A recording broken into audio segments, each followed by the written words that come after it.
Nambari ya 24, chagua ukubwa wa sentensi ifuatayo. Chagua ukubwa wa sentensi ifuatayo. Mlango wa nyumba yake unapendeza.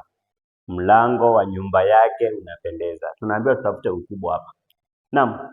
Ukubwa tulisema ni kuweka nomino katika hali ya ukuzi, kuifanya iwe ikue.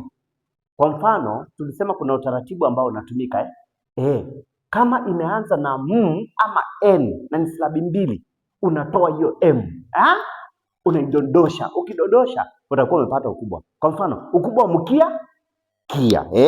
Ukubwa wa mbuzi, buzi, unatoa m. Ukubwa wa mtoto, toto. Ukubwa wa mlango, lango. Sawa. Kwa hivyo hii ni makosa, tupige makasi hapa, haifai kwa sababu amesema mlango. Pengine ni wapi? Hapa pia. Kwa hivyo ukijua hiyo, kwa sababu ya hii imeharibu tayari. Tunaambiwa ukubwa. Kwa hivyo ukubwa lazima itakuwa lango. Hapa kuna lango na hapa kuna lango. Pili, tukasema katika hali ya ukubwa, nomino lazima ichukue upatanisho wa kisarufi wa ngeli ya li, ya. Mtoto. Mtoto anakula.